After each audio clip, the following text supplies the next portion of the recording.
Salam, hər birinizi xoş gördük, dəyərli Hürriyyət TV izləyiciləri. Mən hüquq müdafiəçisi Samir Zeynalov, hər zaman olduğu kimi yenə də sizlərlə bərabər olmaqdan məmnunluq duyuram. Dəyərli dostlar, hər zaman olduğu kimi hər birinizdən ayrı-ayrılıqda ilk növbədə xahişim, ricam ondan ibarət olacaq ki, canlı yayımımızı bəyənin, paylaşmağı unutmayın.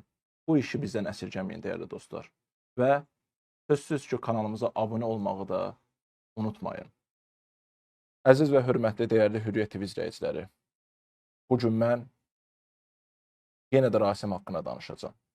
Həm Rasim haqqında, həm efirdən ölüm fərmanı verilən və bu günə qədər həyatda qalan, ölməyən Pərvanə haqqında danışacağım. Bu acı istirablar, bu acı talihlər haqqında bir daha sizləri məlumatlandıracağım. Bu günə olan məlumatları sizlərlə bölüşəcəm ki, buna bir zərurət var idi. Dəyərli dostlar, bu ölkədə qəbri olmayan, heç vaxt dəfn edilməyən, amma susqunluqla, biganəliklə bastırılmış bir uşaq var. Onun adı Rasimdir. 11 yaşında itkin düşmüş, aqibəti bu günə qədər bəlli olmayan bir Rasim. O nə ölülərin siyasındadır, nə də ki dirilərin siyasında. O, xalqın yaddaşından silinməyə, vicdanından qoparılmağa məhkum edilmiş 11 yaşlı körpə balamızdır. 26 dekabr 2023-cü tarixdə bir daha xatırladıram hər kəsə. İmişli rayonunun Qaragüvəndikli kəndində 11 yaşlı Rasimin itkin düşməsi haqqında xəbərlər eşitdik, məlumatlar aldıq. Və bu məsələ Səni Axtaram adlı verilişə daşındı. Ailənin təşəbbüsü ilə. Mən də o verilişdə var idim. Mən də o verilişdə ekspert qismində iştirak edirdim. Böyük ümidlər var idi. Və bir müddətdən sonra vədlər də verildi. Xoşqədəm Hidayət qızının vədləri ondan ibarət oldu ki, Rasim tapılacaq. Rasim tapılacaq. O buna əmindir. İmişli rayon prokurorluğunda rayon prokuroru Valih Səmədovun rəhbərliyi altında cinayət işi başlanıldı. Azərbaycan Respublikasının Cinayət Məcəlləsinin 125-ci maddəsi ilə cinayət işi başlanılaraq Rasimin axtarışına start verildi. Amma bu günə qədər Rasimdən xəbər yoxdur. Rasimin unudulmasının, Rasim haqqında danışılmamasının baiskarı təkcə Xoşqədəm deyil, onun haqqında onun tapılması vədlərini verən deyil. Həm də kürpədən bir reallıqdır ki, bu ailədir. Rasimin ailəsi. Onun atası Vasif, onun anası Aygül Xanişeva və bibisi Gülnar. Hansı ki, Gülnar efirə çox böyük şövqlə gəlirdi, inamla gəlirdi, ümidlə gəlirdi. Efirdə ağlayırdı. Və zamanla artıq müşahidə olundu ki, bu ailənin ümumiyyətlə niyyəti, məqsədi sən demə heç Rasimi tapmaq deyil. Sadəcə olaraq onlar özlərini Rasimlə bağlı reallaşmış bu şounun əsas oyunçularından birinə çevirməkdə, bu şəkildə gündəmdə qalmaqdan maraqlıdırlar. Sən demə, uşaq boş şeymiş, uşaq heç bir maraq, əhmiyyət kəsb etmirmiş. Biz bunu zamanla gördük, zamanla müşahidə etdik və bu qənaətə gəlməyə məcbur qaldıq. Dəyərli dostlar, 5 ay ərzində bildiyiniz kimi Rasim məsələsi Xoşqədəm Hidayət qızının aparıcılığını etdiyi o verilişdə həqiqətən də bir şou alətinə çevrildi. Rasimlə bağlı hətta Rasimin adından, Rasimin özündən belə Xoşqədəmə onun anası ilə bağlı mesaj gəldi. Günlərin bir gün Xoşqədəm Hidayət qızı efirə çıxdı və elanını verdi. Hamını dəhşətə gətirən bir açıqlama verdi. Sən demə, 11 yaşlı bir uşaq Xoşqədəmə bir WhatsApp vasitəsilə mesaj yazıb, ismarıc yazıb və anasını Xoşqədəmdən soruşur. Salam Xoşqədəm xanım, anam necədir? Məhz bu şəkildə Xoşqədəm başladı Rasim üzərindən oyun oynamağa. Bu şəkildə onun üzərindən bir şou senarisi qurdu. İrandan, Rusiyadan, Azərbaycanın ayrı-ayrı bölgələrindən Rasimlə bağlı zənglər gəlirdi. Bugün niyə o zənglər gəlmir? Bugün Rasim niyə yazmır Xoşqədəmə? Haradadır o mesajlar artıq? Haradadır Rasimdən soraq? Niyə artıq bugünkü gündə Rasimlə danışılmır? Niyə Rasim unuduldu? Ona görə unuduldu ki, dəyərli dostlar, çünki Rasim artıq reyting gətirən bir mövzu deyil. Rasim məsələsi artıq bugünkü gündə onlar üçün bir aktual deyil. Azərbaycan cəmiyyətinə də tipik xas olan ümumi bir xüsusiyyət var axı. Biz bir mövzu haqqında danışırıq, zamanla bunun müzakirəsini aparırıq, günahkarlar axtarmağa çalışırıq, kimlərisə tənqid atəşinə tuturuq, suallara cavab axtarmağa çalışırıq, danışırıq və bir müddətdən sonra o mövzunu unutqanlığa məhkum edirik. 11 yaşlı Rasimin günahı, təqsiri nə idi ki, o bugünkü gündə unudulmağa məhkum edilib? Əl-əxsus da onun uğrunda bugünkü gündə çırpınmalı olan ailəsi tərəfindən, Vasif tərəfindən, Aygül tərəfindən, Gülnar tərəfindən, nənəsi tərəfindən, ümumilikdə bir ailə tərəfindən unudulmağa Rasim məhkum edilib. Kimin təşəbbüsü ilə? Xoşqədəm Hidayət qızının təşəbbüsü ilə. Halbuki mən Rasimin axtarışı uğrunda, Rasimin aqibətinin bu günə müəyyən edilməsi istiqamətində canfəşanlıqla mübarizə aparırdım və bu mübarizəni aparmağı bir hüquq müdafiəçisindən ziyadə bir Azərbaycan vətəndaşı kimi, Azərbaycan gənci kimi, ən önəmlisi də bir insan kimi özümə borc bilmişdim. Bu mənim bir mənəvi borcum idi, bu mənim vicdan sınağım idi, bu mənim ləyaqət sınağım idi ki, mən bu sınaqdan düşünürəm ki, və heç şübhəsiz ki, sizlər də belə düşünürsünüz, alnı açıq çıxdım. Və mən bir daha gördüm ki, bu ölkədə həqiqəti söyləyənləri sevməyənlər ilk növbədə bu cəmiyyətin tipik Azərbaycanlı nümayəndələridir. Vasiflərdir, Cunlarlardır, Aygüllərdir, Xoşqədəm kimlərdir. Onlar həqiqəti deyənləri, həqiqət uğrunda çırpınanları və mübarizə aparanları sevmirlər. Bunu mən sübuta yetirdim. Bir halda ki, ailə əgər öz balasını unudub, öz balası uğrunda həssasiyyətlə bir mübarizə aparmır, mən o apardığım mübarizəni bunlar aparmırlar. Və mən bu işdən uzaqlaşdığım 2024-cü ilin sentyabr ayından bu günə qədər heç bir zəruri bu istiqamətdə işlər görülməyib. Dövlət də susur, prokurorluq da susur. Buna nə ad verək? Unutmamalıyıq biz bunu. Görürsünüz amma unudanlar var. İlk növbədə o Rasimin atası, anası, bibisi, onun yaxınları, ikinci növbədə də Xoşqədəm. Hansı ki, mən Xoşqədəm Hidayət qızını, onun efrini, arzu olunmaz efrini, insan istiraplarını, insan talilərini şoya, reklam vasitəsinə alət edən efrini məhkəməyə verəndən sonra Rasimin ailəsinə mənə qarşı bir qıcıq yaranmışdı ki, sən niyə bizim övladımızın şəklinin o efirdən yayımlanmasının qarşısını alırsan? Bugün o şəkil efirdə varmı? Bugün Rasimin şəkili yenə də efirdə axtarılanların siyasında görünürmü? Xeyr, görünmür. Buyurub özünüz bir daha müşahidə edə bilərsiniz, dəyərli dostlar. Bəs yaxşı məqsəd nə idi? Mən pis idim, arzu olunmaz idim. Mən sizlər üçün doğru, adekvat bir insan deyildim. Bəs siz öz övladınız üçün adekvat, doğru insan deyildinizmi? Görünən odur ki, bəli, deyildiniz. Siz Rasimin ailəsi olmağınıza baxmayaraq, mənim əməllərim, mənim hərəkətlərim, mənim bütün canfəşanlığım, mənim ortaya qoyduğum o təmənnasız və qarşılıqsız heç bir maddi marağa söykənməyən mübarizə onu sübuta getirdi. Onu təsdiq elədi ki, mən Rasimi bir insan olaraq sizlərdən çox sevinirəm, çox düşünürəm. Mən Rasimə görə həyatımı təhlükələr qarşısına qoydum. Bundan çəkinmədim, bundan qorxmadım. Və bir hüquq müdafiəçisinə yaraşan elə bu idi. Hüquq müdafiəçinin işi təkcə nəzəri cəhətdən insan hüquq və azadlıqlarının müdafiəsi haqqında danışmaq deyil ki, o praktiki cəhətdən, əyani surətdə bu hüquq və azadlıqların müdafiəsinə sadiq qaldığını sübuta yetirməli idi ki, mən də bunu sübuta yetirdim. Prokurorluqda mənə lazım olan mənəvi qiymət verildi, mən bundan razıyam. Əl-Əxsusda Azərbaycan Respublikasının baş prokurorluğunun istintaq idarəsində. Hansı ki, Rasim işinin o baş prokurorluğun istintaq idarəsinə verilməsinin də səbəbkarı elə mən olmuşdum. Amma mənim zəhmətim, əməyim yerə vuruldu. Heçə indirildi. Nəyə görə? Rasimin unudulması üçün, Rasimin bu millətin yaddaşlarından silinməsi üçün, Rasim artıq bugünkü gündə bir reyting predmeti deyil deyə, başqa qurbanlar tapılıb deyə, belə mi olmalı idi? Belə mi etməliydiniz? Nəyə görə Azərbaycanda bütün ictimai əhəmiyyət kəsb edən məsələlər haqqında bir müddət danışılmalıdır, kimlərsə tənqid atəşinə tutulmalıdır və sonradan o mövzular, o məsələlərin hamısı unudulmalıdır. Mən Rasimi unudulmağa məhkum edənləri bu efir vasitəsilə şiddətlə qınayıram və sizlərə buradan çatdırıram. Deyirəm, siz cavab verəcəksiniz. İlk növbədə o kirlənmiş vicdanınız qarşısında, vicdanınızı mən oyadacağım. O vicdanınız qarşısında cavab verəcəksiniz. İkinci növbədə də qanun qarşısında cavab verəcəksiniz. Bu xalq qarşısında cavab verəcəksiniz. Çünki məhz sizlərə görə aylarla insanların hissləri istismar edildi. İnsanların hissləri ilə oynanıldı.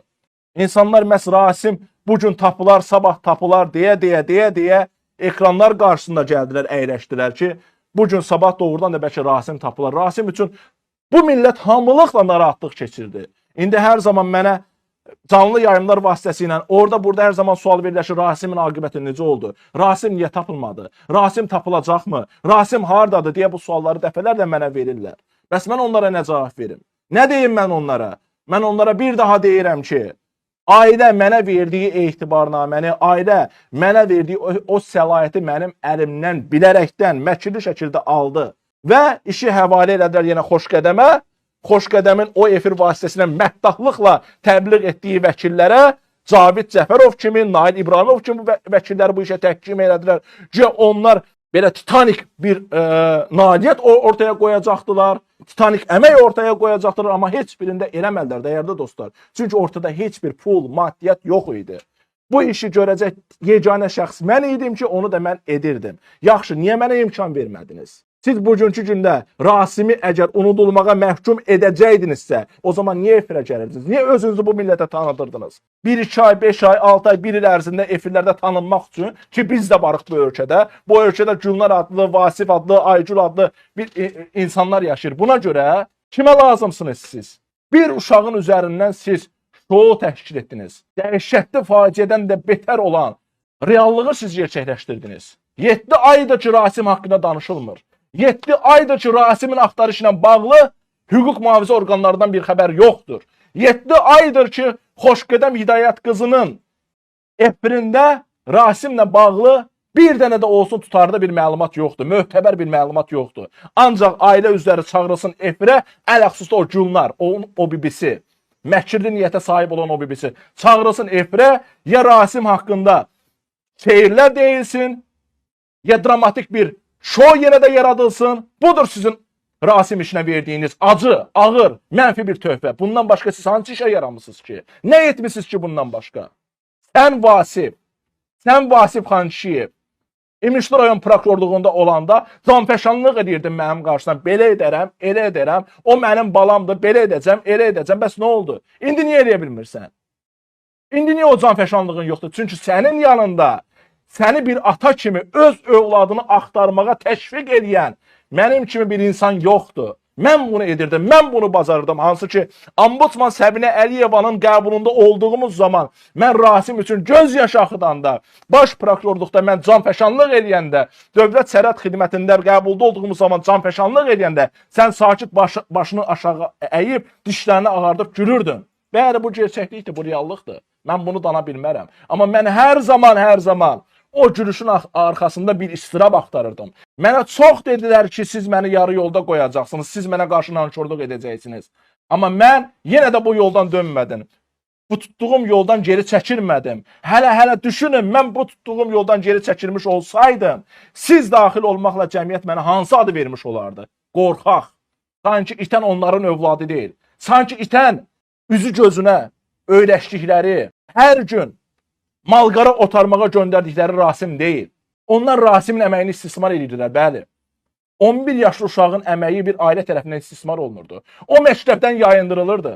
Onun təhsil səviyyəsi də çox aşağı idi. Niyə? Çünki onlara Rasimin xoşməramlı bir gələcəyi lazım deyildi. Onlara lazım idi ki, Rasim kənd həyatında doğulub, bir kənddə dünyaya gəlib, getsin malqara otarsın. Onun oxumağından nəsə alınmaz. Buydu bu ailənin düşüncəsi. Məhz bu düşüncəyə görə, bu paradigmaya görə, bu cılız, dar yanaşmaya görə Rasimin aqibəti bu günə qədər müəyyən deyil. Dəyərli dostlar, hansısa bir işdə müəyyən bir nəticə, əlbəttə ki, müəyyən bir zaman içərisində əldə olunmamış ola bilər. Amma önəmli olan odur ki, o nəticəni əldə etmək uğrunda ardıcıllıq təmin edilsin, israr təmin edilsin. Bu ardıcıllıq məndə var idi. Bu israr məndə var idi. Ədalət uğrunda mübarizə məndə var idi.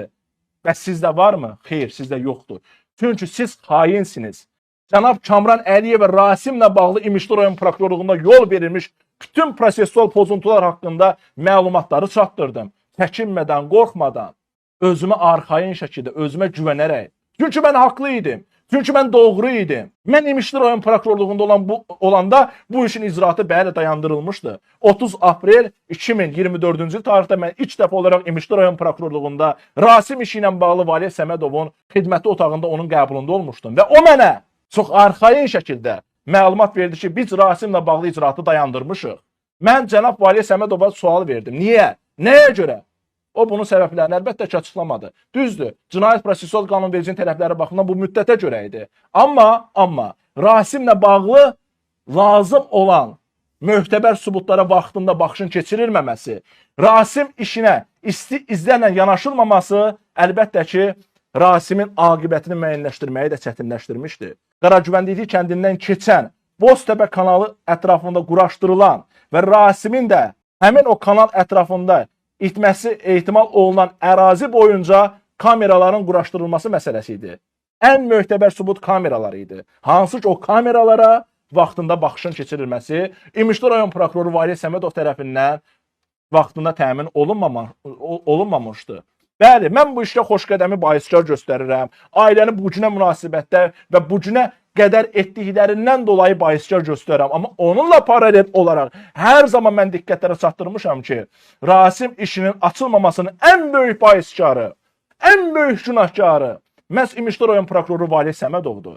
Məhz İmişli rayon prokuroru Valiyev Səmədovun hərəkətsizliyinin nəticəsi olaraq Rasim məsələsinə 5 ay ərzində aydınlıq gətirilmədi. Hələ burada bir qərəzli yanaşmanı, qərəzli mövqeyi də dəyərli dostlar sizin diqqətinizə çatdıracağım ki, bu da bir şok effekti verir. Xoşqədəmin də zaten mövqeyi də bəllidir. Onun vicdanı yoxdur. O sadəcə olaraq bugünkü gündə bizim efirdə gördüyümüz o mafiya şəbəkəsinin kraliçasıdır. Onun bu barədə bir mənəviyyatı, vicdanı olmuş olsaydı, Xoşqədəm mənim əməyimi tapdalamazdı. Haqqıma girməzdi. Rasimlə bağlı həqiqətlərin örtbasdır edilməsinə təşəbbüs göstərməzdi. 1-2 dəfə, həftədə 1 dəfə, ayda 2 dəfə, ayda 3 dəfə Rasimin şəklini efirdən verməklə insanların başını yastığa qoymazdı. Əgər doğrudan da Xoşqədəmin vicdanı olmuş olsaydı, xeyr, yoxdur. O sadəcə və sadəcə media dramını təşkil edən, mediada insanlıq dramını gerçəkləşdirən, insan istirablarını pula çevirən, insan istirabları, insan dərdi, insan fəryadı, insan kədər üzərindən gəlirlər qazanan, vicdanlı və mənəviyyatını itirmiş bir şəxsdir ki, mən bunu sübuta yetirmişəm. Təkcə mən sübuta yetirməmişəm, dəyərli dostlar, dəyərli izləyicilər. Bunu bilin və agah olun. Burada heç bir qərəzi yanaşmadan qətiyyən söhbət gedə bilməz. Elə dövlətimizin, Azərbaycan Respublikası Prezident Administrasiyasının təsis etmiş olduğu Xalq qəzetində 9 mart 2024-cü tarixli sərvəfəli bir başlıqda Xoşqədəm, Ergiz, Lalə, Zavur və bu qəbildən olan bütün talk-show aparıcıları haqqında bir geniş tənqidi məqalə yer alıb. Yəni bugünkü gündə mənim Xoşqədəmə münasibətimin qeyri-loyal olması təkcə mənlə məhdudlaşmır. Bu həm cəmiyyətin böyük bir hissəsinin mövqeyi ilə əhatə olunur və həmçinin də dövlətin rəsmi mətbuat orqanının mövqeyi burada gün üzünə çıxır, aydınlığa çıxır. Bugünkü gündə də Xoşqədəmin timsalında ayrı-ayrı talk-show aparıcıları görürsünüz insan talihlərini necə şoya çevirməkdən, necə bu barədə çəkinmədən, yalanlar ifraz etməkdən, insanları alçatmaqdan çəkinmirlər. Çünki onlar üçün yeganə vasitə, yeganə dəyər yalnız və yalnız puldur. Bəs mən Rasim işində nə qazandım? Mən vicdanımın rahatlığından başqa Rasim işində heç nə qazanmamışam. Amma vicdanım bu gündə tam rahat deyil. Çünki Rasim tapılmayıb. Rasimin aqibəti müəyyən deyil. Rasimin bu ölkədə qəbri yoxdur. O nə dirilərin, nə də ki ölülərin siyasındadır. Rasim unudulmuşların siyasındadır. Rasim unutqanlığa məhkum edilmişlərdən biridir. Və o bir, nə təəssüflər olsun ki, uşaqdır. 11 yaşdır. 12-ci həyatının 12-ci baharına qədəm qoya bilməyən bir uşaq. Talihi bu günə qədər bəlli olmayan bir uşaq. Torpaqda qəbri olmayan bir uşaq. İndi görürsünüz ki, bu torpaqda qəbirlər təkcə fiziki yolla qazılmır. Bu torpaqda qəbirlər, bu həyatda, bu ölkədə qəbirlər həm də susmaqla qazılır. insanları unutqanlığa məhkum etməklə qazılır ki, bu da ən böyük dəhşətdir. Rasimin öldüsü də, qaldısı da bilinmir. Dövlət də susur, ailə də susur, Xoşqədəm də susur. Hər üçü susur. Amma bunların arasında Xoşqədəm məhz vəd eləmişdi ki, mən Rasimi tapacağam. Çünki mən Allaha inanıram. Allaha inandığına görə də Allahın ona belə çıxır ki, Allah ona belə bəyan edib də, Allah ona belə bir mənəvi prinsiplər bəyan edib ki, bir uşağın taleyini sən bilərəkdən şou alətinə çevir. Danışmamısan, çünki sənin buna cürətin yoxdur. Sən ancaq efir vasitəsilə məhdahlıq eləmişsən, yaltaqlanmışsan. Sənin buna cürətin yoxdur. Sən bir dəfə olsun efir vasitəsilə dedinmi ki, kameraların açılmamasının baiskarı bu istiqamətdə səhlənkarlığa yol vermiş məhz İmişli rayon prokuroru Valeh Səmədovdur. Valeh Səmədovun da şəklinin fotosunu verib, qoy tanısınlar, bilsinlər. Yəni söhbət kimdən gedir? Hansı ki, mən Valeh Səmədov haqqında 5 dəfə baş prokurorun qəbulunda olduğu müddətdə dəfələrlə onun bu barədə olan hərəkətsizliklərini, pozuntularını cənab baş prokurorun diqqətinə çatdırmışam. Artıq o tədbir gördü, görmədi. Bu mənim məsuliyyət dairəmə daxil olan bir məsələ deyil.